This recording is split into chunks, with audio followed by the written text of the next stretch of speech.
بسم اللہ الرحمن الرحیم وصلی اللہ علی النبی الکریم رب اشرح لی صدری ویسر لی امری واحلل عقدۃ من لسانی یفقہوا قولی۔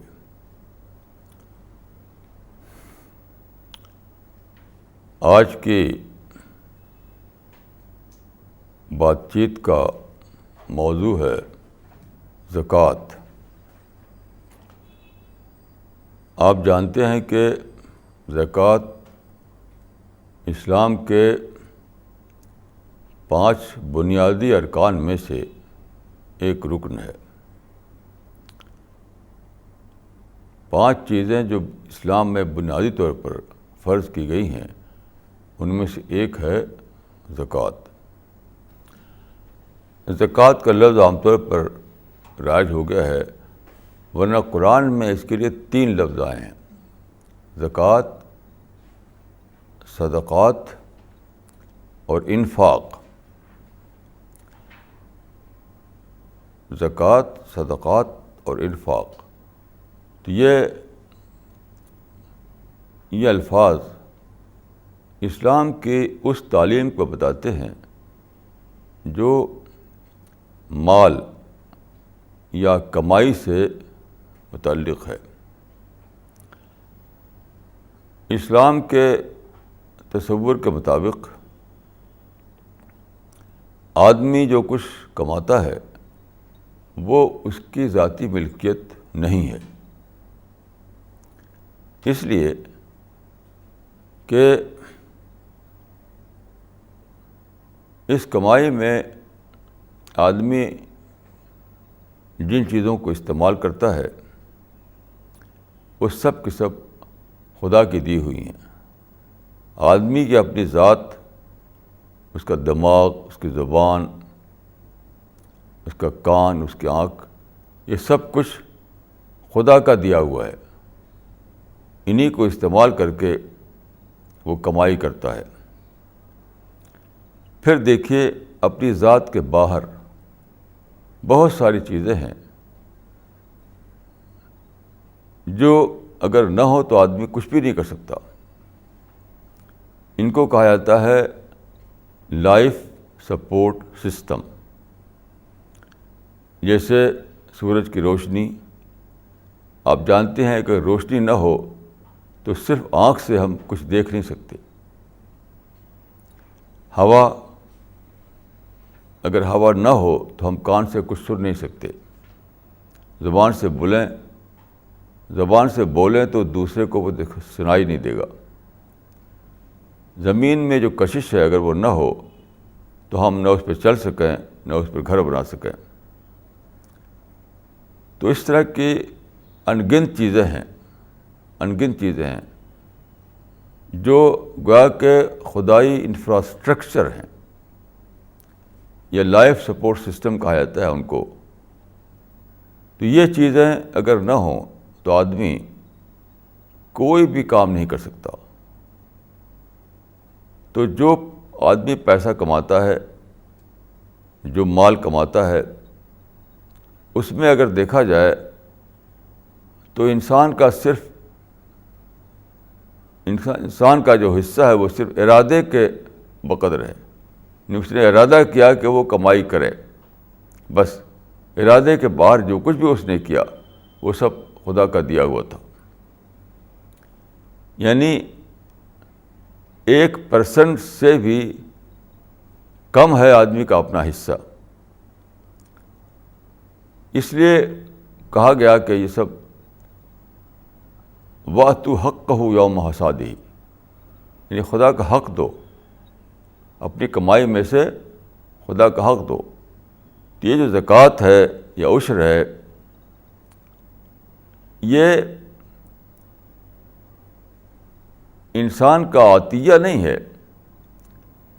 یہ خدا کا حق ہے جس کو وہ لوٹاتا ہے۔ وَآتُوا حَقَّهُ یوم حصادہ، اس کو کہا گیا ہے حق المال۔ تو اسلام کا جو تصور ہے وہ یہ ہے کہ آدمی جب دیتا ہے اپنے مال میں سے تو وہ اپنی چیز نہیں دیتا بلکہ خدا ہی کی چیز ہوتی ہے جس کو وہ خدا کی طرف لوٹاتا ہے۔ اب دیکھیے کہ اس کے لیے زکوٰۃ کا لفظ جو استعمال کیا گیا یہ بھی بہت بامعنی ہے، بہت بامعنی ہے۔ زکوٰۃ کا الٹا اسراف ہے۔ مال کے معاملے میں ایک رویہ وہ ہے جس کو اسراف کہا گیا، دوسرا رویہ وہ ہے جس کو زکوٰۃ کہا گیا۔ ان دونوں لفظوں کو اگر سمجھ لیا جائے تو مال کے معاملے میں اسلام کی تعلیم پوری طرح واضح ہو جاتی ہے۔ یعنی جس کو میں کہوں گا کہ آرٹ آف منی مینجمنٹ، اسلامی نقطہ نظر سے منی مینجمنٹ سب کچھ آدمی جان لے گا اگر وہ ان دو لفظوں کو سمجھ لے۔ اب دیکھیے کہ اسراف کیا ہے۔ اسراف کا مطلب ہے پیسے کو ادھر ادھر خرچ کرنا۔ اسراف کے لفظی معنی ہوتے ہیں ٹو ویسٹ، ضائع کرنا۔ قرآن میں ہے کہ لا تبذر تبذیرا ان المبذرین کانوا اخوان الشیاطین، یعنی جو پیسہ تم کماتے ہو اور کما کر تمہاری جیب میں آتا ہے اس کو چھینٹو مت۔ تبذیر کا معنی ہے چھینٹنا۔ تو زمین پر آپ کوئی چیز چھینٹیں ادھر ادھر تو آج ظاہر ہے کہ آپ نے ویسٹ کیا اس کو، یہی ہے اسراف۔ تو وہ ساری مدیں جو حقیقی ضرورت سے زیادہ ہیں وہ سب قرآن کے مطابق یا اسلام کے مطابق وہ تبذیر یا اسراف ہیں۔ تو اسراف معنی ہیں ٹو ویسٹ، مال کو ضائع کرنا۔ اس کا مطلب کیا ہوا کہ جو مال آپ نے اپنی خواہش کے لیے خرچ کیا، دنیا کی نمائش کے لیے خرچ کیا، دنیا میں لوگوں کو خوش کرنے کے لیے خرچ کیا، مال اپنے گھر والوں کو خوش کرنے کے لیے خرچ کیا، شادی بیاہ میں دھوم مچائی وغیرہ وغیرہ، تو یہ سب جو ہے خدا کی نظر میں اسراف ہے، یعنی پیسے کو ویسٹ کرنا ہے۔ کیوں ویسٹ کرنا ہے؟ پیسہ اس لیے ہے کہ اس کے ذریعے آدمی آخرت میں اپنی جگہ بنائے۔ پیسہ جو ہے اس لیے ہے کہ آخرت میں اپنی جگہ بنائے۔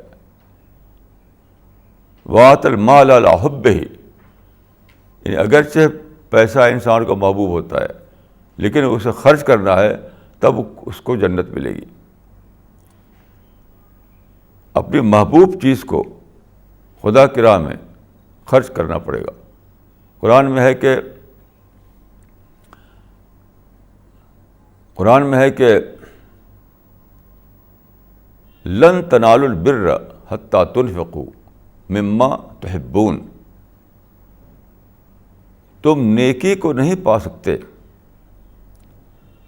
لن تنالوا البر حتى تنفقوا مما تحبون، یعنی تم نیکی کو نہیں پا سکتے جب تک تم اپنے محبوب مال کو خدا کے راستے میں خرچ نہ کرو۔ یہ ایک ساری دنیا میں ایک معروف بات ہے کہ انسان کو پیسہ بہت عزیز ہوتا ہے۔ فارسی کا ایک مثل ہے کہ مثل ہے کہ جامی طلبی مذائقہ نیست، زرمی طلبی سخندری نست۔ یہ پرشین سیئنگ ہے کہ جامی طلبی مذائقہ نیست، زرمی طلبی سخندری نست۔ اگر جان مانگو تو حاضر ہے، لیکن اگر تم مال مانگو تو سوچنا پڑے گا۔ تو مال کے بارے میں آدمی ہمیشہ حریص ہوتا ہے، اپنی ذات پر خرچ کرنا جانتا ہے، وہ اپنی ذات پر، اپنے بیوی بچوں پر، اپنے شہرت پر، اپنے دکھاوے پر، اپنی تقریبات اور شادیوں میں دھوم مچانے پر، یعنی وہ چیزیں یا وہ مدیں جس سے اس کی اپنی عزت بڑھتی ہو، اس کی اپنی خواہشیں پوری ہوتی ہوں، اس کے اہل و عیال کو خوشی ملتی ہو، سماج میں اس کو کوئی درجہ اس سے ملتا ہو، وہاں پر وہ بڑے شوق سے اپنا مال خرچ کرتا ہے. یہ تو اسی لیے فرمایا کہ لن تنالوا البر حتی تنفقوا مما تحبون، تم کو نیکی نہیں مل سکتی، خدا کی نظر میں تم نیک نہیں بن سکتے جب تک تم اپنے محبوب مال میں سے نہ خرچ کرو. تو یہ ہے زکوٰۃ یا انفاق یا صدقہ کہ مال اگرچہ آدمی کو بہت محبوب ہے لیکن خدا کے راستے میں اس کو خرچ کرنا پڑے گا، ورنہ اس کو جنت نہیں ملنے والی ہے. تو مال کو خرچ کرنے کا ہر آدمی ظاہر ہے کہ پیسہ کماتا ہے، ہر آدمی مال کماتا ہے. اب اس کے خرچ کی دو مدیں ہو جاتی ہیں، ایک ہے اسراف، دوسرا ہے زکوٰۃ. تو اسراف جیسا کہ میں نے عرض کیا، اسراف کا مطلب ہے ضائع کرنا، ویسٹ کرنا. تو وہ سارے خرچ ضائع کرنے کے معنی ہیں جو اسی دنیا کے اعتبار سے خرچ کیا گیا ہو. اس دنیا میں فائدہ لینا، اس دنیا میں شہرت لینا، اس دنیا میں لوگوں کی نظر میں اچھا بننا، اس دنیا میں اپنی خواہشیں پوری کرنا، اس طرح کی مدوں میں جو پیسہ خرچ کیا جائے وہ ہے اسراف، وہ ضائع کرنا ہے. ضائع کرنا اس معنی میں ہے کہ اس کا کوئی فائدہ اگلی دنیا میں ملنے والا نہیں ہے. تو خدا چیزوں کو جانچتا ہے جس معیار سے، وہ معیار یہ ہوتا ہے کہ اگلی جو ایٹرنل دنیا ہے، اگلی جو ابدی دنیا ہے، وہاں کے اعتبار سے اس کا کیا فائدہ ہے. تو قرآن میں ہے کہ اولئک یحبون العاجلۃ ویذرون وراءہم یوما ثقیلا. تو آج کا جو تھوڑا سا لمحہ ہے، آج کا جو ٹیمپریری تھوڑا سا لمحہ ہے،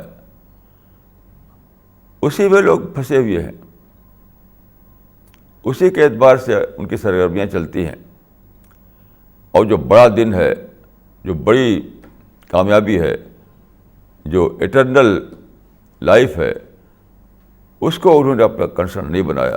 وہاں کے لحاظ سے اپنی طاقت کو، اپنی انرجی کو، اپنے مال کو خرچ نہیں کرتے. اب زکوٰۃ جو ہے وہ اسی چیز کا نام ہے. لیکن زکوٰۃ کے معنی کیا ہیں؟ یعنی لٹرل طور پر زکوٰۃ کا مطلب ہے بڑھوتری، نمو، یعنی ٹو گرو. زکوٰۃ کے معنی ہوتے ہیں ٹو گرو، یعنی بڑھنا، فرورش کرنا. تو اس ایسے مال کو جو اللہ کے راستے میں خرچ کیا جائے، اس کو زکوٰۃ کیوں کہا گیا؟ اس لیے کہ وہ بڑھتا ہے. بڑھنے کے معنی کیا ہے؟ کہ دنیا سے لے کر آخرت تک اس کا فائدہ پہنچ جاتا ہے. بڑھنے کے معنی یہ ہے، خرچ کیا آپ نے دنیا میں، لیکن وہ بڑھا بڑھا بڑھا یہاں تک کہ وہ آخرت میں پہنچ گیا. مرنے کے بعد جب وہاں پہنچیں گے تو وہ مال آپ کو ملے گا آخرت کے اعتبار سے، جنت کی شکل میں، ابدی انعام، ابدی راحت کی شکل میں. اسی لیے اس کو بڑھنا کہا، اس کو چھینٹنا کہا. جو مال آپ نے اپنی خواہش کے لیے خرچ کیا، اس کو قرآن میں کہا گیا کہ یہ مال چھینٹنا ہے. اور جو مال آپ نے خرچ کیا آخرت، خدا کی خوشنودی کو سامنے رکھ کر کے، اس کو بڑھنا کہا گیا، کیونکہ بڑھتے بڑھتے اس کا فائدہ آخرت تک پہنچتا ہے. دیکھیے زکوٰۃ کا ایک قانونی اسپیکٹ ہے یا ایک فقہی مسائل ہیں اس کے. اس وقت میں اس کے قانونی پہلو یا فقہی مسائل پر کچھ عرض نہیں کر رہا ہوں، کیونکہ فقہی مسائل زکوٰۃ کے عام طور پر لوگوں کو معلوم ہیں، مسجدوں میں وہ سنتے ہیں ان باتوں کو، مدرسوں میں باتیں بتائی جاتی ہیں، کتابیں بہت زیادہ چھپی ہوئی ہیں اس طرح کی فقہ الزکوٰۃ ٹائپ کی. تو فقہی مسائل تو عام ہیں کتابوں میں، تقریروں میں، مدرسوں میں، ہر جگہ. اس کو جاننا ہر ایک عملاً اس کو جانتا ہے ان باتوں کو. میں اس وقت جس بات کو عرض کرنا چاہوں گا وہ ہے زکوٰۃ کی معنوی اہمیت، اس کی جو حکمت ہے، زکوٰۃ کے اندر جو حکمت کا پہلو ہے اس پر بحث کرنا چاہوں گا. تو زکوٰۃ کا ایک پہلو، میں جہاں تک میں نے سمجھا ہے زکوٰۃ کے دو پہلو ہیں. ایک ہے انڈیویجول کے اعتبار سے آدمی کو اس کا فائدہ ملنا، اور ایک ہے سوسائٹی کو اس کا فائدہ ملنا. جہاں تک میں نے سمجھا ہے زکوٰۃ کے دو پہلو ہیں. تو انفرادی اعتبار سے ایز این انڈیویجول جو فائدہ ملتا ہے اس کے بارے میں فرمایا کہ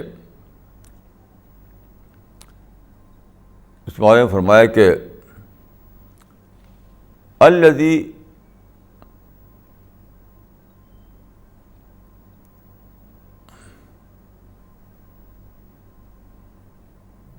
اس کے بارے میں فرمایا کہ جو مال خرچ کرتا ہے اپنے آپ کو پاک کرنے کے لیے، الذی یؤتی مالہ یتزکی، یہ جو مال دیتا ہے اپنے آپ کو پاک کرنے کے لیے، یہ ہے فرد کے اعتبار سے. کیونکہ جیسا کہ میں نے عرض کیا، مال آدمی کے سب سے زیادہ محبوب چیز ہے.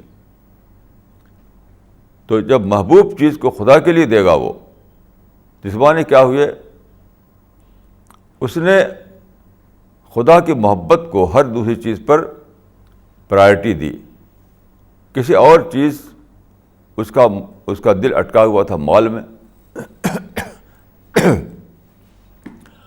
اس کا دل اٹکا ہوا تھا مال میں، لیکن جب اس محبوب چیز کو اس نے خدا کے لیے دیا تو اس کا معنی ہے کہ اس نے یہ اپنے اندر یہ انکلکیٹ کیا، یہ جذبہ، یہ اسپرٹ اپنے اندر بھری کہ خدا جو ہے وہ سپریم ہے، خدا میرا سپریم کنسرن ہے، خدا کی محبت سب سے بڑی محبت ہے. جیسا کہ قرآن میں آتا ہے کہ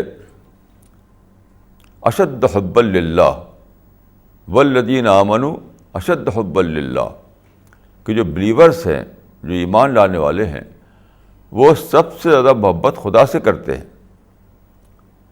تو مومن کون ہے؟ مومن کا کرائیٹیرین یہی ہے کہ خدا سے اس کی محبت سب زیادہ ہو، یعنی مال سے زیادہ محبت خدا سے ہو، اولاد سے زیادہ محبت خدا سے ہو، مادی نفع سے زیادہ محبت خدا سے ہو، بزنس اور انڈسٹری ہر چیز سے زیادہ محبت وہ خدا سے کرتا ہو. دیکھیے، یاد رکھیے کہ انسان کے پاس سب سے بڑی چیز جو ہے وہ محبت ہے. اگر انسان نے محبت نہیں دی خدا کو تو پھر اسے کچھ بھی نہیں دیا. ایسے انسان کو خدا کی بلیسنگ نہیں ملنے والی ہے. یعنی کچھ ریچولس تو وہ خدا کو دے، کچھ فارم کے اعتبار سے کچھ اعمال خدا کے لیے کر لے وہ، یعنی کچھ ایک ریچولس یا کچھ رسمی اعمال یا کچھ فارم کے اعتبار سے کچھ چیزیں تو وہ خدا کے لیے کرے. لیکن دل میں جو دل والا جو تعلق ہے وہ کسی اور چیزوں میں لگا ہوا ہو. مثلاً اس نے سجدہ کیا، سجدے میں اس نے زمین پر سر رکھا خدا کے لیے، تو اگر یہ صرف فارم ہے، اگر صرف یہ ریچولس ہے تو کچھ بھی ویلیو خدا کے نزدیک اس کی نہیں ہے. کہ ظاہری صورت کے اعتبار سے یا فارم کے اعتبار سے یا ریچول کے اعتبار سے تو وہ ظاہر کر رہا ہے کہ میں خدا کے آگے جھکتا ہوں، خدا کے آگے سجدہ کرتا ہوں، لیکن اس کا دل جھکا ہوا ہے مال کے لیے، اس کا دل جھکا ہوا ہے اپنے اولاد کے لیے، اس کا دل جھکا ہوا ہے اپنی فیملی کے لیے، اس کا دل جھکا ہوا ہے اپنے مٹیریل انٹرسٹ کے لیے. تو دیکھا یہ جائے گا کہ دل کا جھکاؤ کس کے لیے ہے. صرف فارم کے اعتبار سے جھکاؤ، صرف شکل کے اعتبار سے جھکاؤ یا صرف رسم کے اعتبار سے جھکاؤ نہیں دیکھا جائے گا. تو وہ رکوع یا سجدہ رسمی رکوع اور سجدہ ہے جس میں آدمی کا دل جھکا ہوا نہ ہو، اس نے اپنی محبت کو خدا کے لیے خاص نہ کر دیا ہو. تو زکوٰۃ جو ہے یہ ہے کہ آدمی اپنی محبوب چیز کو خدا کے لیے دے کر کے یہ اللہ پر ظاہر کرے کہ خدایا میں سب سے زیادہ محبت تجھ سے کرتا ہوں، مال سے نہیں، اولاد سے نہیں، کسی اور سے نہیں. اس اعتبار سے بہت زیادہ اہمیت ہے زکوٰۃ کی یا انفاق کی یا صدقہ کی، بہت زیادہ، کیونکہ یہی فیصلہ ہونا ہے. دیکھیے ایک لفظ میں یہ کہا سکتا ہے کہ خدا کے ہاں جو درجہ ملنے والا ہے اگلی دنیا میں، اس کا فیصلہ اس اعتبار سے ہوگا دو بنیادوں پر ہوگا جیسا قرآن میں بتایا گیا ہے. ایک تو یہ کہ والذین آمنوا اشد حبا للہ، دوسرا ہے کہ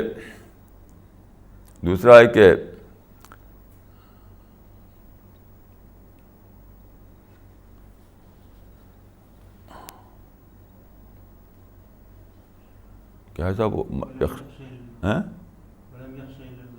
ولم یخش الا اللہ، ولم یخش الا اللہ، یعنی ڈر صرف خدا کا اور محبت صرف خدا کی. دیکھیے انسان ہی دو چیزوں کے بیچ میں رہتا ہے، ایک اندیشہ اور محبت، ڈر اور محبت. سارے جذبات انسان کے جو ہیں، آدمی کے ساری جو دوڑ دھوپ ہے، جو کچھ بھی وہ کرتا ہے صبح سے شام تک، وہ سب انہی دو میں سے کسی چیز کے تحت ہوتا ہے. یا تو ڈر سے کرے گا یا محبت سے کرے گا. ڈر کا مطلب ہوتا ہے اندیشہ. تو جب آدمی زکوٰۃ سچے دل سے دیتا ہے، سچے دل سے، زکوٰۃ کا مطلب اپنے مال کو، اپنی کمائی کو سچے دل سے خدا کے لیے خرچ کرتا ہے، تو اس کا مطلب کیا ہوا؟ وہ یہ ظاہر کرتا ہے کہ مجھے سب سے زیادہ ڈر خدا کی پکڑ کا ہے. سب سے زیادہ ڈر مجھے کس کا ہے؟ خدا کی پکڑ کا ہے. میں چاہتا ہوں خدا مجھے آخرت میں نہ پکڑے. اور اسی کے ساتھ وہ یہ ظاہر کرتا ہے کہ مجھے سب سے زیادہ محبت خدا سے ہے، کیونکہ میں اپنی محبوب چیز کو خدا کے نام پر خرچ کر کے یہ دکھا رہا ہوں، یہ ظاہر کر رہا ہوں کہ خدایا ہر دوسری چیز سیکنڈری میرے لیے، تو ہی میرا سپریم کنسرن ہے. تو یاد رکھیے زکوٰۃ کوئی سادہ چیز نہیں ہے. بظاہر تو آپ کہیں گے کہ زکوٰۃ کیا ہے، یعنی عام اعتبار سے زکوٰۃ یہ ہے کہ سال بھر آپ نے کمایا، سال کے آخر میں جو کچھ ہے آپ کے پاس، اس میں سے آپ نے 2.5% دے دیا. سال بھر کمایا آپ نے، خرچ کیا، ہوتے ہوتے آخر میں جو کہتے ہیں حولان حول، سال کے پورا ہونے پر جو مال آپ کے پاس ہے اس میں سے آپ نے 2.5% دے دیا. تو یہ ہے زکوٰۃ. لیکن یہ بھی سمجھ لیجئے کہ یہ 2.5% جو ہے یہ منیمم ہے. یہ 2.5% جو ہے یہ منیمم ہے. میکسیمم کیا ہے؟ وہ یہ ہے، قرآن میں بتایا گیا ہے کہ یسألونک ماذا ينفقون قل العفو، یہ قرآن کی آیت ہے کہ یسألونک ماذا ينفقون قل العفو، پوچھتے ہیں کہ کیا خرچ کریں. لوگ تم سے پوچھتے ہیں اے پیغمبر کہ ہم کیا خرچ کریں، تو کہہ دو کہ العفو، یعنی اپنی ضرورت یا اپنی نیڈ کے سوا جو کچھ ہے سب، جو بیئر نیڈ جو ہے، جو بالکل ضروری چیزیں ہیں زندگی کی، حقیقی ضرورت کہا جائے گا کہ زندگی کی حقیقی ضرورت کو پورا کرنے کے لیے جو نیڈ ہے اس کے لیے، تو اس سے زیادہ جو کچھ ہے سب خرچ کر دو خدا کی راہ میں. کیونکہ آدمی دیکھیے ننگا تو رہے گا نہیں، بھوکا تو مرے گا نہیں. تو کچھ چیزیں ہیں ایسی جو انسان کے لیے ریئل نیڈ کی حیثیت رکھتی ہیں، اس کے بغیر آدمی زندہ نہیں رہ سکتا. تو ریئل نیڈ سے زیادہ جو کچھ ہے وہ سب خدا کے راستے میں دے دو، یہ ہے میکسیمم. تو یاد رکھیے زکوٰۃ یا انفاق یا صدقہ کا ایک منیمم ہے، ایک میکسیمم ہے. منیمم یہ ہے کہ آپ نے 2.5% اپنے مال میں سے نکال کر کے دے دیا سال پورا ہونے پر. لیکن میکسیمم کیا ہے کہ ریئل نیڈ کے سوا جو کچھ ہے وہ سب دے دیا خدا کے راستے میں.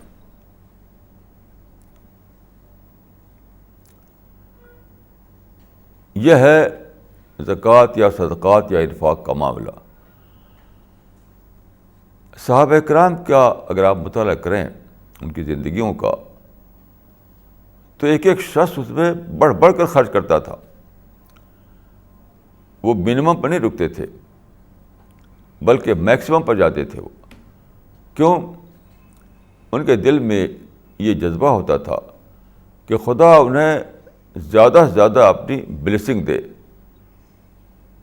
ان کے دل میں بے پناہ حد تک یہ جذبہ ہوتا تھا کہ خدا انہیں زیادہ سے زیادہ اپنی رحمتیں دیں، زیادہ سے زیادہ اپنی بلیسنگ انہیں دے. تو جب وہ خدا سے زیادہ سے زیادہ چاہتے تھے تو وہ جانتے تھے کہ اٹ از بٹ نیچرل کہ مجھے بھی زیادہ سے زیادہ دینا چاہیے.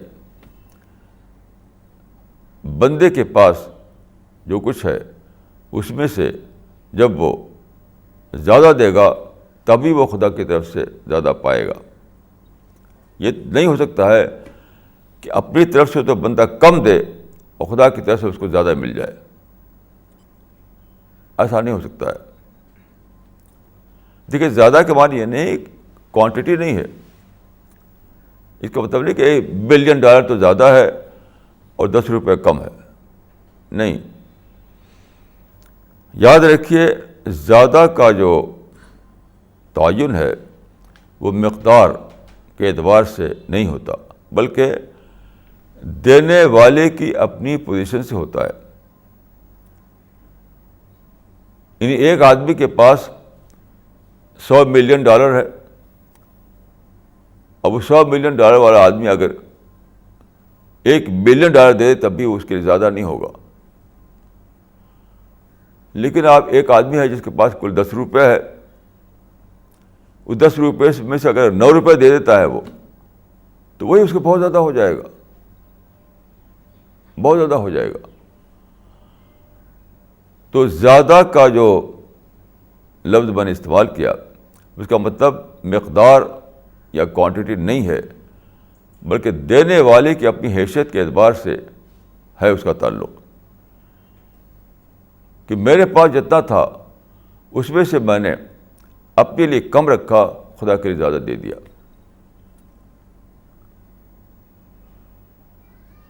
اپنے لیے کم رکھا، خدا کے لیے زیادہ دے دیا. یہ مطلب ہے اس کا. تو صحابہ کے اندر یہ جذبہ بہت زیادہ ہوتا تھا. مثلا مدینے میں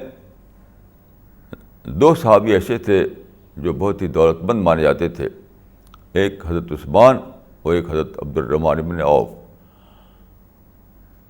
تو حضرت عثمان جو تھے، ایک بار ان کا قافلہ آیا، تجارتی قافلہ، اور بہت سے اونٹوں پر سب سامان لد کر آیا جو مدینے کے بازار میں اس کو بیچنا تھا، غلہ وغیرہ.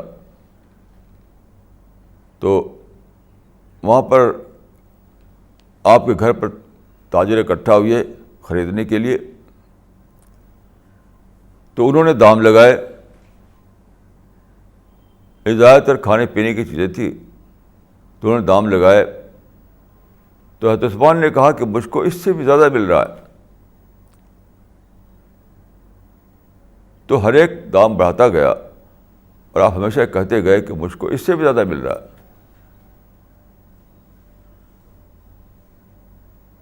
تو آخر میں ان لوگوں نے کہا کہ آپ کو اس سے کون دے رہا ہے؟ یہاں تو مدینے کے سارے تاجر اکٹھا ہیں، یہاں تو مدینے کے سارے تاجر اکٹھا ہیں، تو وہ کون ہے جو آپ کو زیادہ دے رہا ہے؟ تو آپ نے قرآن کی آیت پڑھی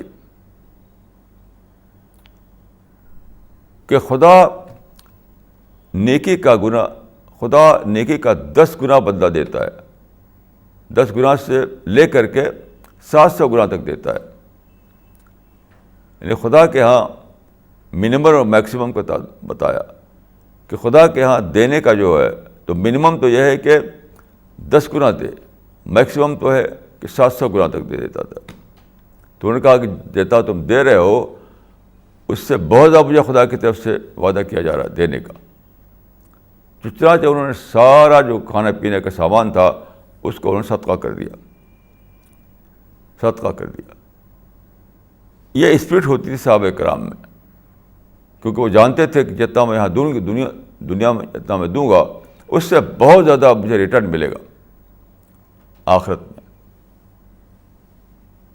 تو لوگ دنیا کے ریٹرن کو دیکھ کر خرچ کرتے ہیں، اور مومن جو ہے وہ آخرت کے ریٹرن کو دیکھ کر خرچ کرتا ہے. اب میں آپ کو ایک حدیث سناؤں گا. ایک حدیث میں آیا ہے کہ زکوٰۃ و صدقات کے بارے میں کہ تؤخذ من اغنیائکم وترد الی فقرائکم. زکوٰۃ کے بارے میں فرمایا کہ تؤخذ من اغنیائکم وترد الی فقرائکم، کہ یہ زکوٰۃ کا جو مال ہے جو تم سے لیا جاتا ہے، عام طور پر اس کی مقدار جو ہے سال کے آخر میں 2.5% ہوتی ہے. مختلف اعتبار سے ہوتی ہے، یعنی ایک ہے مال، ایک ہے زراعت کی پیداوار، ایک ہے مویشی وغیرہ، لیکن عمومی طور پر جو اس کا مقدار ہے وہ ہے مال پر 2.5% سال کا پورا ہونے پر. تو فرمایا کہ تؤخذ من اغنیائکم وترد الی فقرائکم، کہ تمہارے دولت مندوں سے لی جاتی ہے اور تمہارے غریبوں پر دی جاتی ہے. یہ بہت اہم بات ہے. دیکھیے خدا نے جو نظام بنایا ہے وہ نظام میں ایکولیٹی نہیں ہے کہ سب کو برابر نہیں. خدا نے سب کو برابر کا اصول نہیں رکھا ہے، کیونکہ آپ جانتے ہیں کسی کے مسئلے زیادہ طاقتور ہوتے ہیں، کسی کمزور ہوتے ہیں، کوئی زیادہ انٹیلیجنٹ ہوتا ہے، کوئی کم ہوتا ہے. اس لحاظ سے کمائی میں فرق ہو جاتا ہے، کوئی زیادہ کماتا ہے، کوئی کم کماتا ہے. تو خدا نے یہ فرق رکھا، جو فرق ڈفرینس، اس لیے تاکہ اسٹرگل جاری رہے، کمپٹیشن جاری رہے، خوب محنتیں کریں لوگ. یہ موٹیویشن کے لیے ہے اور انسینٹیو کے لیے. اگر فرق نہ ہو تو انسینٹیو ختم، فرق نہ ہو تو کمپٹیشن ختم، فرق نہ ہو تو چیلنج ختم، تو پھر ترقی بھی نہیں ہوگی. تو معاشیات میں جو فرق رکھا گیا ہے، کسی کے پاس کم ہے، کسی کے پاس زیادہ ہے، وہ کوئی ایول نہیں ہے، وہ کوئی خرابی کی بات نہیں ہے، وہ خدا کا نظام ہے. اسی کے ذریعے سے کمپٹیشن کا ماحول پیدا ہوتا ہے. اسی کے ذریعے سے لوگوں کے اندر حوصلہ آتا ہے کہ مجھے بھی آگے بڑھنا چاہیے, میرا پڑوسی آگے بڑھا ہوا تو مجھے بھی آگے بڑھنا چاہیے. یہ جذبہ اگر نہ ہو تو ترقی رک جائے گی. اگر سب کو بالکل برابر برابر ہو, سب کو برابر برابر ہو, جو کہ فطری طور پر ناممکن ہے, لیکن اگر ہو ایسا for the sake of argument, تو ساری سرگرمیاں ختم ہو جائیں, بالکل ڈل ہو کر لوگ رہ جائیں. تو اللہ تعالیٰ نے حکمت مسابقت کے بنا پر یہ رکھا ہے کہ دنیا میں لوگوں کے پاس برابر برابر نہ رہے بلکہ فرق کے ساتھ رہے. تو یہ فرق کے ساتھ ہو رہے اس فطری اصول کے بنا پر کیا ہوتا ہے کہ کسی کے پاس زیادہ آ گیا, کسی کے پاس کم آ گیا. اس کی وجہ سے کیا ہوا, لوگوں کو موقع دیا گیا کہ تم ایک اور نیکی کماؤ. ابھی تم نے پیسہ کمایا تھا, اب نیکی کماؤ, یعنی اپنے زیادہ کو دوسروں کی طرف پہنچاؤ. نہیں, ابھی تک آپ نے پیسہ کمایا تھا اور آپ کا زیادہ آ گیا, اب آپ کو موقع ہے کہ آپ نیکی کمائیں, یعنی وہ لوگوں کو دیں جن کے پاس اس دوڑ دھوپ میں اور فطری نظام کی وجہ سے کم آیا ہے. اس لیے فرمایا کہ تؤخذ من اغنیائکم وترد الی فقرائکم, تمہارے دولت مندوں سے لیا جاتا ہے اور تمہارے غریبوں کو دیا جاتا ہے. یہ جو نظام ہے بیسٹ تو یہ ہے کہ اس کا حکومت کے تحت اس کا نظام ہو, لیکن جب حکومت قائم نہ ہو, حکومت کے نظام کے تحت ایسا ہونا ممکن نہ ہو, تو پھر دوسرا طریقہ کیا ہے, لوگ تنظیمیں بنائیں, ادارے بنائیں. ایک بیت المال وہ ہے جو حکومت بناتی ہے, تو حکومت اگر بناتی ہے تو حکومت سے وہ تقسیم ہوگا. لوگوں کے زکوٰۃ یا صدقات کے جو عشر, اس اموال جو ہیں وہ جائیں گے حکومت کے بیت المال میں, وہاں سے پھر تقسیم ہوگا. اگر ایسا نظام نہ ہو تو پھر دوسرا طریقہ یہ ہے کہ لوگ اپنے اپنے رضاکارانہ طور پر وہ بنائیں, ادارے بنائیں, تنظیمیں بنائیں, انسٹیٹیوشن بنائیں. تو یہ ہوگا, یہ جو ہے بیت المال بنے گا, یہ غیر حکومتی بیت المال ہوگا, اس کے ذریعے تقسیم کیا جائے گا. اگر یہ بھی ممکن نہ ہو, یعنی سماجی سطح پر یا اجتماعی سطح پر غیر حکومتی انداز میں بیت المال قائم کرنا ممکن نہ ہو, تو پھر افراد کو چاہیے کہ وہ خرچ کریں, جس کے پاس زیادہ ہے وہ کم والے کو دے. تو یہ تین شکلیں ہیں, لیکن دینا ضروری ہے. یاد رکھیے, جس کے پاس پیسہ زیادہ ہے وہ ہرگز اس لیے نہیں ہے کہ وہ اپنی خواہشیں پوری کرے, شادیوں میں خرچ کرے, تقریبوں میں خرچ کرے, اپنے بیوی بچوں کو خوش کرنے کے لیے خرچ کرے, آؤٹنگ میں اور شاپنگ میں خرچ کرے. بلا شبہ یہ خدا کے غضب کو دعوت دینا ہے, اس میں کوئی شک ہی نہیں ہے. وہ خدا کی امانت ہے جو اس انسان کے پاس آئی ہے, حق ہے خدا کا وہ. اس کو اچھی طرح سمجھ لینا چاہیے کہ جب ایک آدمی کے پاس زیادہ مال آ جائے تو وہ ہرگز اس لیے نہیں ہے کہ وہ اس کو اپنی خواہشوں میں خرچ کرے, اپنے بیوی بچوں کو خوش کرنے میں خرچ کرے, اپنی شہرت کے لیے, نام و نمود کے لیے خرچ کرے. ایسا کرنا خدا کی جو نظام تقسیم ہے اس کو نہ سمجھنا ہے, اس کے خلاف چلنا ہے, اور وہ خدا کے غضب کو دعوت دینا ہے. اس لیے ایسے آدمی کو کیا کرنا ہے, اس کو یہ جاننا چاہیے کہ دوسروں کا حق ہے جو میرے پاس آ گیا ہے, اس لیے وہ خدا کی امانت ہے, اس لیے وہ خدا کی امانت ہے. یعنی فطری نظام جو بنایا خدا نے, اس میں ایسا نہیں بنایا کہ سب کو برابر برابر پہنچے. فطری نظام جو خدا کا بنایا ہوا ہے, جو خدا کا جو کریشن پلان ہے, وہ خدا نے اس طرح بنایا کہ لوگوں کو برابر برابر نہ پہنچے. یہاں تک کہ آپ جانتے ہیں کہ کمیونسٹ امپائر میں یہ کوشش کی گئی کہ سب کو برابر پہنچے، لیکن 75 سال کی زبردست اسٹرگل کے باوجود کمیونسٹ امپائر ٹوٹ گیا اور سب کو برابر پہنچانے کا نظام درہم برہم ہو گیا، کیونکہ فطرت کے خلاف تھا وہ. کہنے کے لوگوں کو بڑا اچھا لگتا تھا جب یہ نظریہ پیش کیا گیا کہ سب کو برابر پہنچے تو بہت خوش ہوئے لوگ، لیکن چونکہ یہ فطرت کے خلاف تھا، یہ نیچر کے خلاف تھا، یہ خدا کے کریشن پلان کے خلاف تھا، اس لیے وہ پریکٹیکیبل نہیں تھا، اس کی فیزیبلٹی نہیں تھی، چانچہ وہ ٹوٹ گیا، وہ ناکام ہو گیا. تو جب بھی ایسا کیا گیا ہے کہ سب کو برابر آمدنی ہو، سب کو برابر سب کے پاس مال ہو، تو ایسا ڈریم ہمیشہ ناکام ہوا ہے، کہ وہ خدا نہیں چاہتا ایسا. خدا تو یہ چاہتا ہے کسی کے پاس، سورہ فجر میں یہ بتایا گیا ہے کہ خدا یہ چاہتا ہے کسی کے پاس کم آئے تو وہ احساس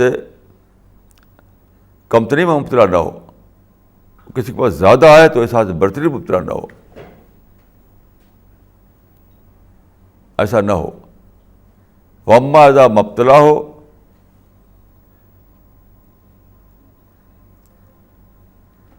کیا ہے وہ آیت؟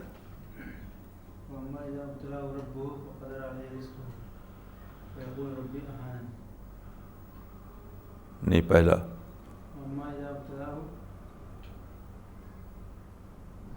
سورہ فجر میں بتایا گیا ہے کہ آدمی، خدا جب کسی کو زیادہ دے دیتا ہے تو وہ سپیریٹی کامپلیکس میں مبتلا ہو جاتا ہے، کہتا ہے کہ خدا نے بڑی عزت دی، خدا کا بڑا فضل میرے اوپر ہوا ہے.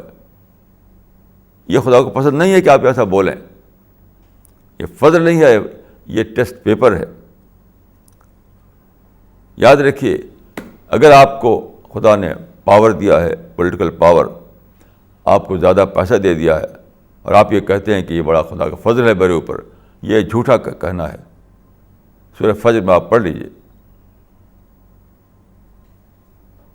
یہ کہنا بھی جھوٹا کہنا ہے، کیونکہ یہ فضل نہیں ہے، یہ ہے پرچہ امتحان، یہ ہے ٹیسٹ پیپر. حضرت داؤد نے یہی کہا تھا کہ ان کو جو پولیٹیکل پاور ملا تھا تو انہوں نے کہا کہ یہ اس لیے ہے کہ خدا مجھے آزمانا چاہتا ہے. تو یہ قرآن میں بالکل واضح ہے کہ اگر کسی کو پولیٹیکل پاور ملے، اگر کسی کو فیم ملے، اگر کسی کو زیادہ پیسہ ملے، یہاں تک کہ اگر کسی کو مسل پاور ملے، کچھ بھی ملے، وہ بطور فضل نہیں ہوتا ہے، وہ بطور امتحان ہوتا ہے، بطور ٹیسٹ ہوتا ہے، وہ اس کے لیے ٹیسٹ پیپر ہوتا ہے. اس بات کا ٹیسٹ پیپر کہ وہ کہیں اپنے کو بڑا نہ سمجھنے لگے، کہیں گھمنڈ میں نہ مبتلا ہو جائے. تو خدا چاہتا ہے کہ جب تم کو زیادہ ملے تو جھک جاؤ، زیادہ ملے تو لوگوں کو زیادہ دو، زیادہ ملے تو اور زیادہ تم سرنڈر کرو، زیادہ ملے تو اور زیادہ ماڈسٹی کے ساتھ دنیا میں رہو. یہ ہے، تو یہ ٹیسٹ پیپر ہے کہ زیادہ پا کر آپ گھمنڈ میں پڑ گئے یا اپنے آپ کو اور ماڈسٹ بنا لیا. اسی طریقے جن کو کم ملتا ہے ان کا بھی ٹیسٹ ہے. وہ یقول ربی اہانن، یہ کہنے لگے خدا نے مجھے برا حال میں ڈال دیا، خدا نے میرے اوپر عنایت نہیں کی، خدا نے مجھے مصیبت میں ڈال دیا. تو ایسا کہنے والا بھی گویا کہ فیل ہو گیا، وہ بھی فیل ہو گیا، کیونکہ اس کو خدا نے کم دے کر جانچا تھا. تو کم دے کر جانچا تھا تب بھی اس کو شکر ہی کرنا تھا. دیکھیے، یاد رکھیے اچھی طریقے سے، کسی کے پاس زیادہ پیسہ ہے تب بھی وہ اس کے لیے ٹیسٹ پیپر ہے، کسی کے پاس کم پیسہ ہے تب بھی وہ اس کے لیے ٹیسٹ پیپر ہے. ان میں سے کوئی بھی ایسا نہیں ہے کہ زیادہ ہے تو وہ فضل ہے، رحمت ہے، بلکہ ایسا ہرگز نہیں ہے. الگ الگ ٹیسٹ پیپر ہیں. اس طرح سے اگر کسی کے پاس کم ہے تو ایسا مطلب نہیں ہے کہ خدا نے اس کو کم عنایت کی ہے. یاد رکھیے ایک بات، اکثر لوگ یہ سوچتے رہتے ہیں کہ میں نے فلاں کام کیا ہوتا تو مجھے یہ ترقی ہوتی، میں لندن میں چلا گیا ہوتا تو وہاں مجھے یہ ترقی ہوتی، اگر میں امریکہ چلا گیا ہوتا تو وہاں یہ کرتا میں. یعنی ہر اعتبار سے، تعلیم کے اعتبار سے اور پیسے کے اعتبار سے، شادیوں کے اعتبار، ہر اعتبار سے لوگ یہی سوچتے رہتے ہیں ہمیشہ. حدیث میں آتا ہے کہ لا تقولوا لو فإن لو من اعمال الشیطان. یہ نہ کہو کہ کاش میں نے ایسا کیا ہوتا، کیونکہ یہ شیطان کا دروازہ کھولتا ہے ایسا کہنا. تو چاہے شادی کا معاملہ ہو، چاہے کمائی کا معاملہ ہو، چاہے سیٹل ہونے کا معاملہ ہو، یہ نہ کہیے. کیوں؟ آپ کے لیے جو ٹیسٹ پلیس تھا وہاں رکھا گیا ہے آپ کو.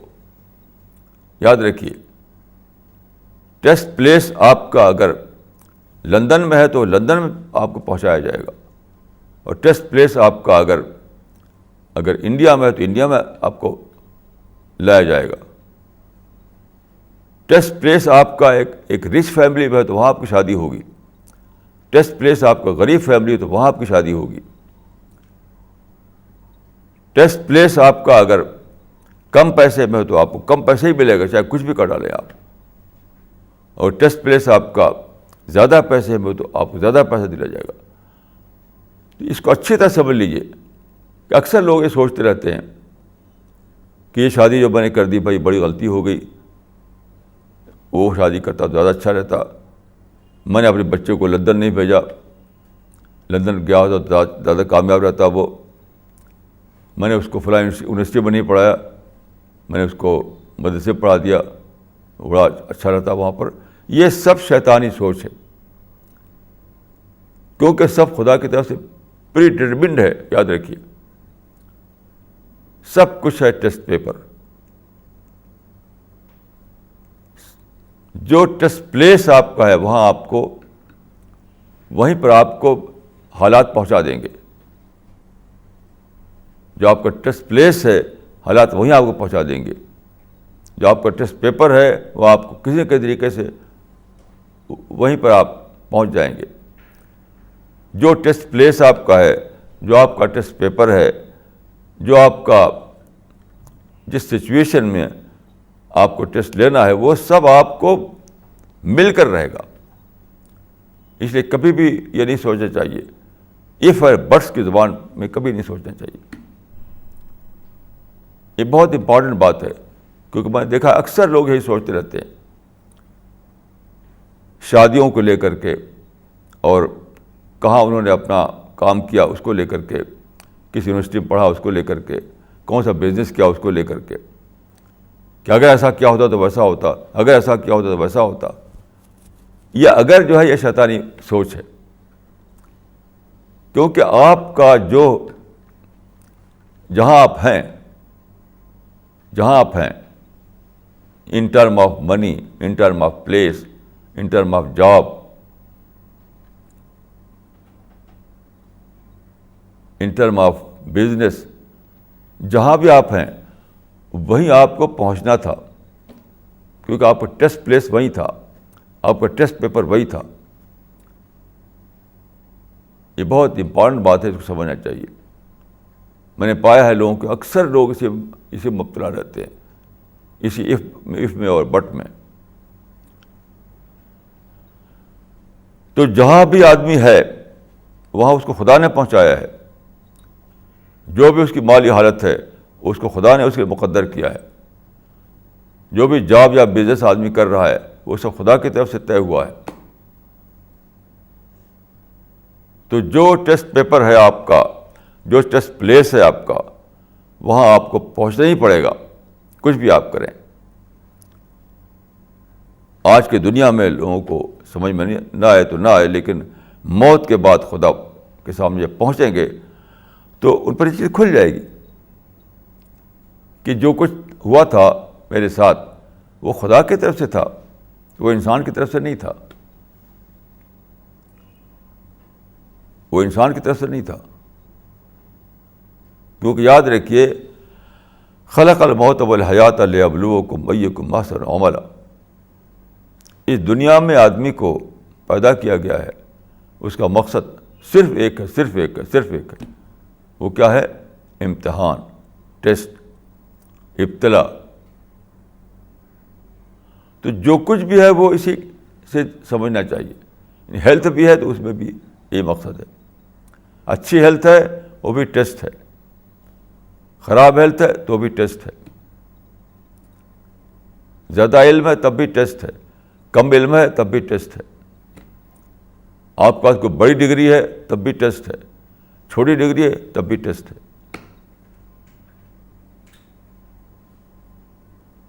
یعنی کچھ بھی ہے وہ ٹیسٹ ہے. یہاں تک کہ اگر آپ فرض یہ کہ آپ بیوٹیفل ہیں تو وہ بھی ٹیسٹ ہے, اور آپ بیوٹیفل نہیں ہیں تب بھی وہ ٹیسٹ ہے. یعنی کسی کو ہیلدی بنا کر ٹیسٹ لیا جا رہا ہے, کسی کو بیوٹیفل بنا کر ٹیسٹ لیا جا رہا ہے, کسی کو ویلدی بنا کر ٹیسٹ لیا جا رہا ہے, اور کسی کو اس کو الٹا کر کے ٹیسٹ لیا جا رہا ہے. تو کسی بھی چیز کو جانچنے کا ایک ہی کرائیٹیرین ہے, وہ یہ ہے کہ اس کو آپ ٹیسٹ کی نظر سے دیکھیں. قرآن میں دیکھیے سورۃ توبہ میں ایک آیت ہے جس میں زکوٰۃ کے سارے مدیں بتائی گئی ہیں. سورۃ توبہ جو ہے اس کا نمبر کتنا ہے؟ سورۃ توبہ چیپٹر نمبر 9 میں یہ آیت ہے, انما الصدقات للفقراء. ایک لمبی آیت ہے, اس میں 8 مدیں بتائی گئی ہیں, زکوٰۃ کی 8 مدیں. کسی آدمی کو اگر یہ جاننا ہو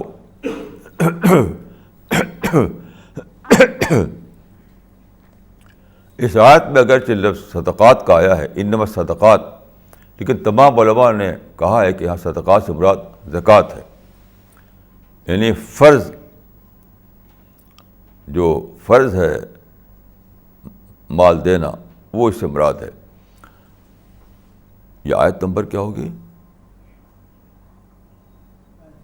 بعض یہ چیپٹر نمبر 9 ہے سورہ توبہ, اس میں یہ آیت ہے کہ انما الصدقات للفقراء والمساکین والعاملین علیہا وفی الرقاب. اس طریقے سے آیت ہے جس میں 8 مدیں بتائی گئی ہیں, 8 مدیں. تو جس آدمی کو ڈیٹیل میں جاننا ہو کہ زکوٰۃ کی مدیں کیا ہیں, کہاں کہاں زکوٰۃ کے پیسے کو خرچ کرنا ہے, تو اس آیت کا مطالعہ کر سکتا ہے. وہ اس آیت, کوئی بھی تفسیر آپ کے پاس ہو, اس تفسیر میں آپ کو یہ آیت مل جائے گی سورۃ توبہ میں, انما الصدقات للفقراء والمساکین والعاملین علیہا. تو اس آیت میں دیکھیے 8 مدیں بتائی گئی ہیں, تو وہ 8 مدیں جو ہیں وہ کیا کیا ہیں؟ فقراء اور مساکین, یعنی غریب لوگ, غریب لوگوں کو کے اوپر خرچ کرنا ہے. اس طریقے سے وہ لوگ جو مسائل میں پھنس گئے ہوں, جیسے مسافر, گھر میں تو اس کے پاس جینے کے لیے سامان موجود ہے لیکن سفر میں گیا, وہاں پھنس گیا وہ. تو ایک وہ لوگ ہیں جو فقراء و مساکین ہیں, جن کے پاس کم پیسہ ہے, آمدنی نہیں ہے. ایک وہ لوگ ہیں, یعنی مستقل طور پر وہ مسئلے سے دوچار ہیں. ایک وہ ہے جو مسافر ہوتا ہے, گھر پر وہ ہو تو گھر پر اس کے لیے سامان ہوتا ہے, لیکن سفر میں کبھی پھنس جاتا ہے, تو اس کو بھی آپ زکوٰۃ کے مد سے دے سکتے ہیں. اس طریقے سے جو مصیبتوں پھنسے ہوئے ہوں, مثلاً فرض کیے کہ وہ مقدمہ تھا ان کے پاس, ان کے اوپر تاوان لگایا گیا, تاوان نہیں دے پائے وہ, اب وہ جیل میں پڑے ہوئے ہیں, ان کا تاوان ادا کر دیا جائے تاکہ وہ جیل سے ان کو چھٹی مل جائے. یہ بھی زکوٰۃ کے مد سے دیا جا سکتا ہے. اس طریقے سے اللہ کے راستے میں ایک بات یہ بھی ہے کہ اللہ کے راستے میں خرچ کرنا, اللہ کے راستے میں خرچ کرنے سے جہاں تک میں نے سمجھا ہے سب سے بڑی مد جو ہے وہ ہے دعوت اللہ. اللہ کے راستے میں خرچ کرنے کا جو اس آیت میں موجود ہے اس سے مراد ہے جہاں تک میں سمجھتا ہوں دعوت اللہ، یعنی اللہ کے پیغام کو دوسروں تک پہنچانا. میں سمجھتا ہوں کہ یہ سب سے بڑا کام ہے جو اللہ کے راستے میں کیا جاتا ہے. یعنی اللہ نے بنایا اس دنیا کو، اب خدا یہ چاہتا ہے کہ موت سے پہلے لوگوں کو یہ معلوم ہو جائے کہ what was the creation plan of God, خدا کا تخلیقی نقشہ کیا تھا، تاکہ وہ جان لیں کہ آخرت میں جب انہیں جانچا جائے گا اس جانچ کا کرائیٹیرین کیا ہوگا. یہ بہت ہی امپورٹنٹ بات ہے کہ لوگ پیدا ہو رہے ہیں، جیتے ہیں، مر جاتے ہیں، لیکن آپ جانتے ہیں کہ آسمان سے کوئی آواز تو آتی نہیں، کوئی پہاڑ پر لکھا ہوا نہیں ہے کہ what is the purpose of life, what is life and what is death, what is the day of judgement. یہ سب چیزیں جو لکھی ہوئی نہیں ہیں، خدا نے اپنے پیغمبروں کے ذریعے بھیجی ہیں. تو اس میسج کو، یعنی خدا کی اس اسکیم کو بتانا لوگوں کو ہر زبان میں، ہر زمانے میں، ہر موقع پر، یہ ہے دعوت اللہ. یہ خدا کا سب سے بڑا کنسرن ہے. خدا یہ چاہتا ہے کہ لوگ مرنے سے پہلے جان لیں، یعنی خدا بے خبری میں خدا چاہتا ہے کہ لوگ بے خبری میں نہ مریں. یہ نہ کہہ سکے خدا وہاں جا کر کے کہ ہمیں پتہ ہی نہیں تھا، انا کنا غافلین. خدا کے سامنے جب پیش ہوں گے وہ، تو وہ یہ نہ کہہ سکیں ہم تو جانتے نہیں تھے کہ ڈے آف ججمنٹ ہے، حساب کتاب ہے، جنت جہنم ہے، ہمیں تو کچھ پتہ نہیں تھا. تو خدا چاہتا ہے کہ ان کی اس بے خبری کو توڑا جائے، وہ سب کچھ ان کے علم میں آ جائے، تاکہ جس کو ہدایت لینا ہے وہ ہدایت لے، جو کہ ہدایت نہیں لینا ہے تو وہ پھر پکڑا جائے گا وہ. تو لوگوں کو خدا کی اس اسکیم سے باخبر کرنا، خدا کی لوگوں کی بے خبری کو توڑنا کہ لوگ مرے تو حالت غفلت نہ مریں، لوگ مرے تو حالت غفلت میں نہ مریں. یہ ہے دعوت اللہ. اسی لیے قرآن میں اس کو انذار اور تبشیر کہا گیا ہے. انذار اور تبشیر یعنی وارننگ دینا اور گڈ ٹائڈنگ دینا. وارننگ اس بات کی کہ اگر تم نے خدا کے اسکیم کے خلاف زندگی بتائی دنیا میں تو تمہارے لیے ہیل ہے، اور گڈ ٹائڈنگ یہ کہ اگر تم نے خدا کے حکموں کو فالو کیا تو تمہارے لیے پیراڈائز ہے. تو یہ دعوت اللہ کو قرآن میں کہا گیا ہے انذار اور تبشیر.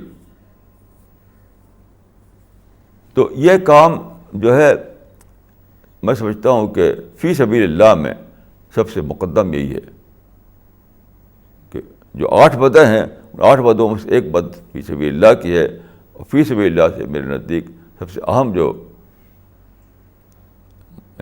اہم مراد ہے وہ ہے دعوت اللہ.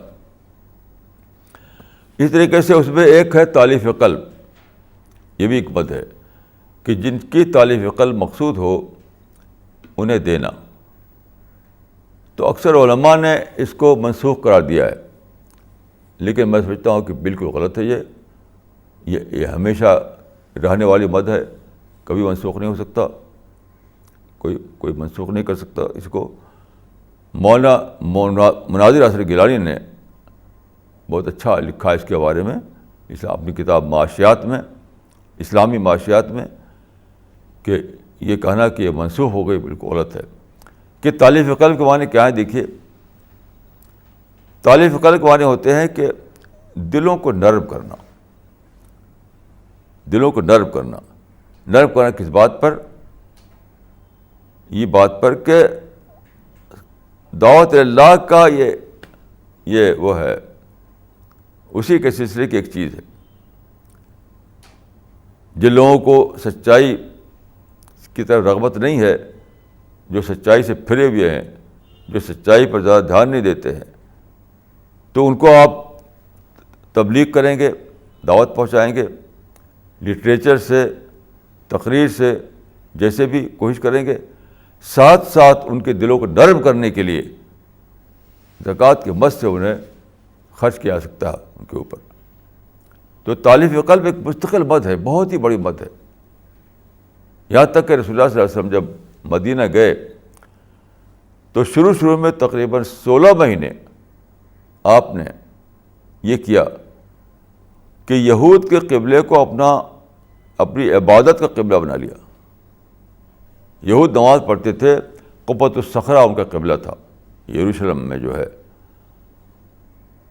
یہ کعبہ کی الٹی سمت میں پڑتا تھا. تو آپ وہاں گئے تو یہودیوں کے قبلے کو اپنا قبلہ بنا لیا. یہ تفسیروں میں لکھا ہوا ہے, ان 16 مہینے کے بعد بدلا آپ نے کہ تالیفا للیہود, کہ یہود کی تالیف قلب کے لیے ایسا کیا تھا آپ نے, کہ یہود کو نرم کرنے کے لیے, یہود کو قریب لانے کے لیے, یہود کے دلوں میں صاف کارنر پیدا کرنے کے لیے, اپنے مشن کے لیے. تو آپ دیکھیں کہ رسول اللہ تالیف قلب میں یہاں تک گئے کہ آپ نے یہود کے قبلے کو اپنی عبادت کا قبلہ بنا لیا. یعنی کعبہ موجود تھا, اور غور فرمائیے کہ مکہ میں 13 سال تک آپ کعبہ کی طرف نماز پڑھتے رہے, اور مدینہ میں گئے تو وہاں آپ نے کیا کیا, یعنی یہودیوں کے قبلہ کی طرف نماز پڑھنے لگے, تاکہ یہودیوں کے دلوں میں صاف کارنر آئے, یہودیوں کے دلوں میں آپ کے میسج کے لیے نرمی پیدا ہو. اتنی زیادہ اہمیت ہے تالیف قلب کی. اسی لیے زکوٰۃ میں سے ایک مد اس کے لیے رکھی گئی, والمؤلفۃ قلوبہم, یعنی ان لوگوں کے لیے خرچ کرنا جن کی تالیف قلب مطلوب ہو. تو یہ کوئی ایسی چیز نہیں کہ اس کو آپ منسوخ کر دیں. یہ تو ایٹرنل چیز ہے, جب تک انسان ہے تب تک یہ رہے گا. جب تک دنیا میں انسان ہے تب تک اس کے پاس دل ہے, جب تک دل ہے تو اس کی تعریف کرنی پڑے گی. اس کا کوئی سینس ہی نہیں ہے کہ اس کو آپ منسوخ کر دیں. اور کوئی ایسی حدیث نہیں ہے, کوئی ایسا قرآن میں کوئی ایسی بات نہیں ہے, یعنی حدیث اور قرآن سے ثابت نہیں ہوتا. اور کامن سینس آپ سوچئے, تالیف قلب جو ہے, قلب کی تالیف, تو قلب جب تک ہے تب تک تالیف بھی کرنا ہے. جب تک قلب ہے, مطلب جب تک یہ دنیا ہے, جب تک دنیا میں زندہ انسان ہے, جب تک ایسے لوگ ہیں جو سچائی سے پھرے ہوئے ہیں. تو تالیف قلب ایک ابدی مد ہے. جب تک قیامت نہیں آتی ہے, جب تک دنیا میں انسان رہ رہے ہیں, تب تک جب بھی یہ ضرورت محسوس ہوگی کہ لوگوں کی تالیف قلب کی جائے, لوگوں کے دلوں کو نرم کیا جائے, لوگوں کے دلوں میں سچائی کی طرف میلان پیدا کیا جائے, لوگوں کے دلوں میں یعنی جو کہتے ہیں صاف کارنر پیدا کیا جائے سچائی کے لیے, تب تک زکوٰۃ کی یہ مد جاری رہے گی, باقی رہے گی. اس کو کوئی منسوخ نہیں کر سکتا ہے. تو اس طرح سے سورہ توبہ میں زکوٰۃ کی 8 مدیں بتائی گئی ہیں. زکوٰۃ کی 8 مدیں بتائی گئی ہیں. لیکن جیسا کہ میں نے عرض کیا, زکوٰۃ یا انفاق یا صدقات کی ایک ہے منیمم مقدار, ایک ہے میکسیمم مقدار. تو منیمم مقدار تو وہی ہے کہ 2.5%, میکسیمم مقدار کی کوئی حد نہیں ہے. مدینے میں ایک صحابی تھے, ان کا نام تھا عبد الرحمن بن عوف. وہ کافی بڑا ان کا تجارتی سلسلہ تھا. تو رسول اللہ کی وفات کے بعد کا ایک واقعہ ہے, رسول اللہ کی وفات ہو چکی تھی تب کا واقعہ ہے کہ ایک دن ایسا ہوا کہ حضرت عائشہ نے دیکھا کہ مدینے میں بہت گرد اٹھی ہے, گرد. ظاہر اس زمانے میں پختہ سڑکیں نہیں ہوتی تھی، پختہ گھر بھی نہیں ہوتے تھے، تو آپ نے دیکھا کہ بہت زیادہ گرد اٹھی ہے. تو آپ نے ان سے پوچھا کہ اتنی گرد کیوں اٹھی ہے، کیا بات ہے؟ تو انہوں نے بتایا کہ عبد الرحمن ابن عوف کا تجارتی قافلہ آ رہا ہے. تجارتی قافلہ، اس میں 1000 اونٹ تھے. تو وہ باہر سے آیا تھا شام وغیرہ سے. تو جب داخل ہوا مدینے میں تو اب ظاہر ہے کہ اس زمانے میں جب کہ پختہ گھر نہیں تھے، پختہ سڑکیں نہیں تھیں، تو 1000 اونٹ جب آئیں گے تو گرد اٹھے گی فضا میں. تو گرد اٹھی. تو حضرت عائشہ کو بتایا گیا کہ یہ عبد الرحمن بن عوف کے تجارتی قافلہ، عبد الرحمن عوف کا تجارتی قافلہ آیا ہے، اس لیے اتنی گرد اٹھی ہے مدینہ میں. تو حضرت عائشہ نے کہا کہ میں نے رسول اللہ صلی اللہ علیہ وسلم سے سنا ہے کہ عبد الرحمن بن عوف گھسیٹتے ہوئے جنت میں جائیں گے، یعنی کھڑے کھڑے نہیں جائیں گے جیسے انسان چلتا ہے. تو آپ نے فرمایا کہ میں نے سنا ہے رسول اللہ صلی اللہ علیہ وسلم سے کہ عبد الرحمن بن عوف گھٹنوں کے بل گھسیٹتے ہوئے پیراڈائز میں جائیں گے، جنت میں جائیں گے. یہ بات کسی نے پہنچا دی، یہ بات کسی نے پہنچا دی عبد الرحمن عوف کو، جو صحابی تھے، سینئر صحابی تھے. وہ جیسا کہ میں عرض کیا کہ مدینے میں 2 صحابی بہت زیادہ مال والے تھے، ایک تھے حضرت عثمان، دوسرے تھے عبد الرحمن عوف. تو جب انہوں نے سنا کہ عائشہ ایسا کہہ رہی ہیں تو انہوں نے کہا کہ یہ دیکھیے ان کی اسپرٹ کیا ہوتی تھی صحابہ کی. تو انہوں نے کہا کہ خدا نے چاہا تو میں کھڑے کھڑے جنت میں جاؤں گا. انہوں نے کہا تھا کہ پیروں کے بل گھسیٹتے ہوئے جنت میں جائیں گے، اسے اکڑ چلتا ہے آدمی. تو انہوں نے کہا کہ خدا نے چاہا تو میں کھڑے کھڑے جنت میں جاؤں گا، مطلب عزت کے انداز میں، عزت کے روپ میں. پھر انہوں نے اعلان کر دیا یہ سارا سامان جو آیا ہے وہ سب اللہ کے راستے میں دیتا ہوں. اس کو بزنس نہیں کیا انہوں نے، آیا تھا بیچنے کے لیے. وہ سامان آیا تھا کہ بیچیں اور زیادہ پیسہ حاصل کریں. انہوں نے اعلان کر دیا کہ سارا سامان خدا کے راستے میں دے رہا ہوں، اور سب کا سب دے دیا.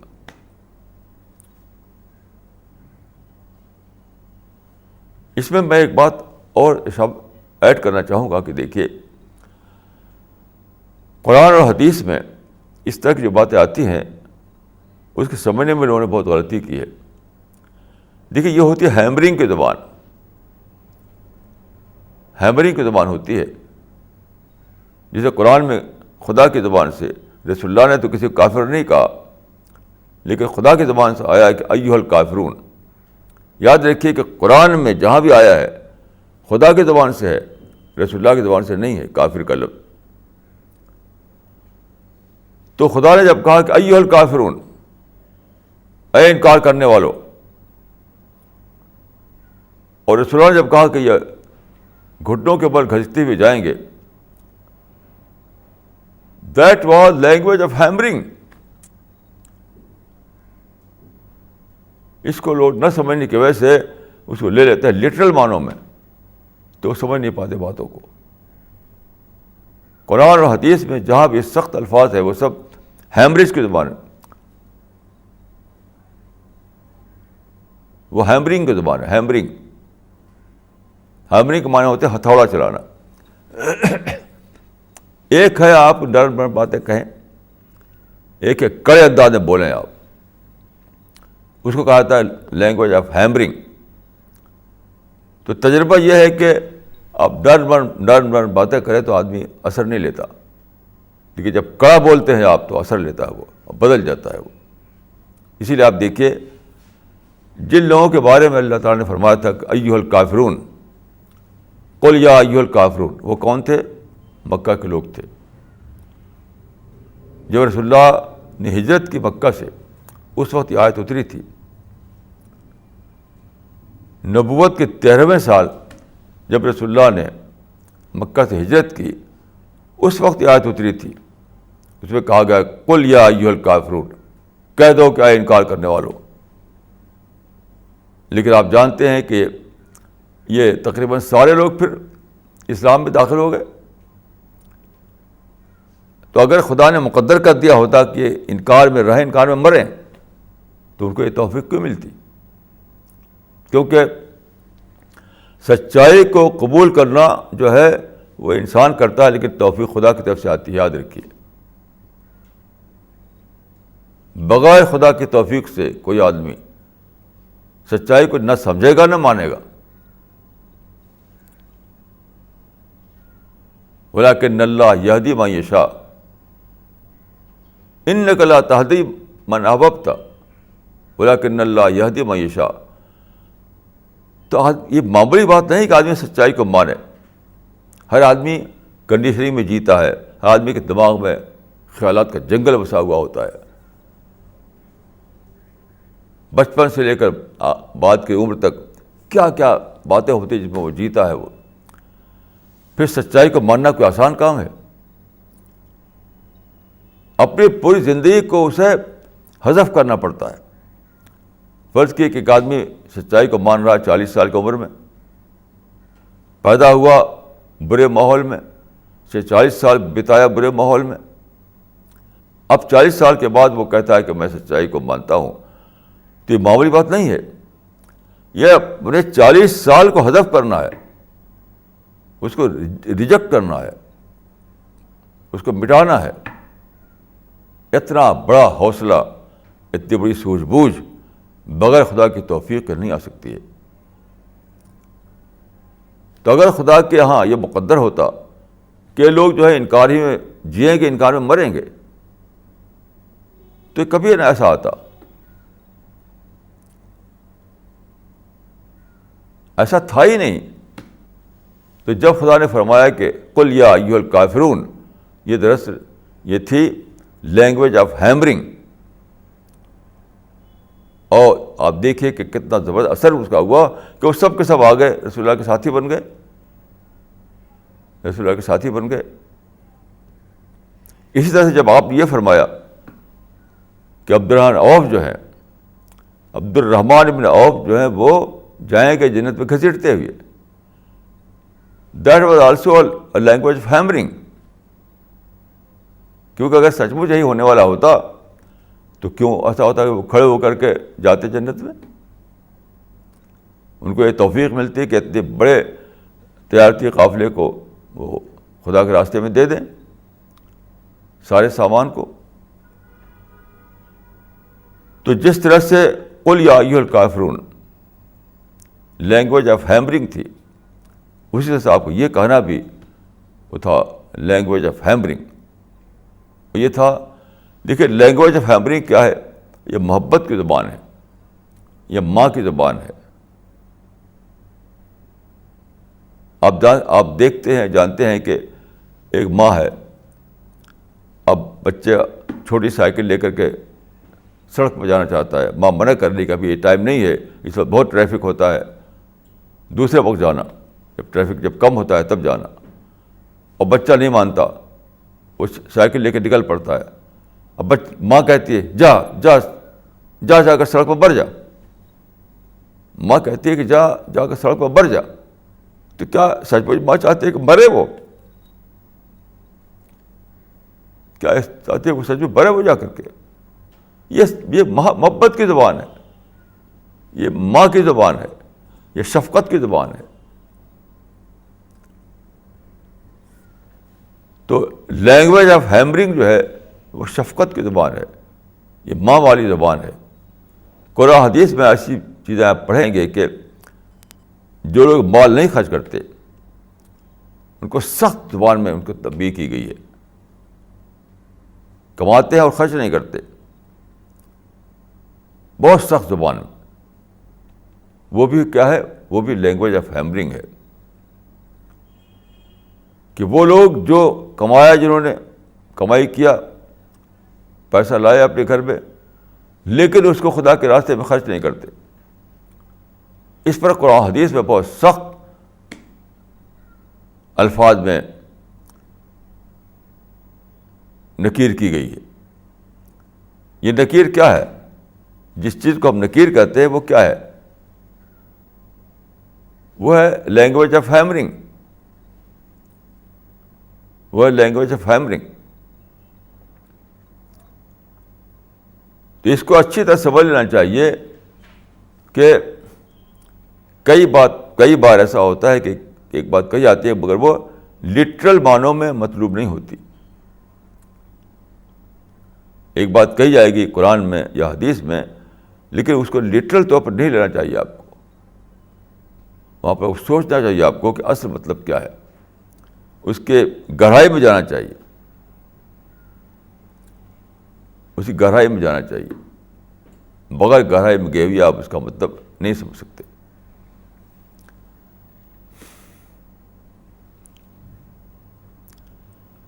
اب میں ایک آیت آپ کو اور سنانا چاہوں گا اس سلسلے میں. وہ آیت یہ ہے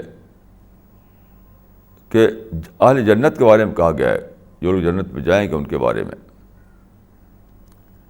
کہ کیسے، کیوں جنت ملی ان کو، جنت انہیں کیوں دی گئی. تو فرمایا کہ ذالک جزاء من تزکا، اس لیے کہ انہوں نے تزکیہ کیا اپنا، یعنی اپنے اوپر زکوٰۃ کا فعل کیا. وَإِنَّهُمْ لِلزَّكَاةِ فَاعِلُونَ، قرآن میں ہے کہ وَإِنَّهُمْ لِلزَّكَاةِ فَاعِلُونَ، وہ زکوٰۃ کا عمل کرتے ہیں. تو زکوٰۃ ایک عمل ہے. تو فرمایا کہ اس سے مراد کیا ہے؟ اس کے مراد ہے جو کہتے ہیں پیوریفیکیشن. پیوریفیکیشن، اپنے آپ کو پاک کرنا. پاک کرنا کس چیز سے؟ دیکھیے ہمارے اندر ڈیزائرس ہیں، بہت قسم کے ڈیزائرس. وہ ڈیزائر کا ہمارے پر اٹیک ہوتا ہے. اسی میں سے ایک ہے حب مال. حب مال کا اٹیک ہوتا ہے ہمارے اوپر، مال کی محبت اٹیک ہوتا ہے.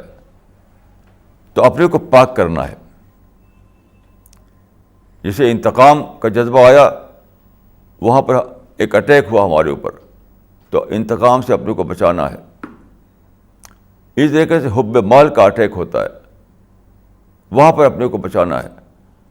تو جب آپ مال کی محبت سے اپنے کو نکالیں، مال کو خدا کے راستے میں دے کر کے، اپنے مال کو خدا کے راستے میں دیں، تو گویا کہ اپنے آپ کو آپ نے پیوریفائی کیا. جس طرح انتقام کے جذبے کو مٹا کر آپ اپنے آپ کو پیوریفائی کرتے ہیں، اسی طرح سے مال دے کر اپنے آپ کو حب مال سے پاک کرتے ہیں. یہ ہے پیوریفیکیشن. تو صرف پیوریفائڈ سول ہی جنت میں جائیں گی. اپنے آپ کو ہمیں پیوریفائی کرنا ہے. پیوریفائی کرنا ہر نیگیٹو تھاٹ سے اور ساتھ ساتھ حب مال سے. اقول قولی ھذا واستغفر اللہ لی ولکم اجمعین.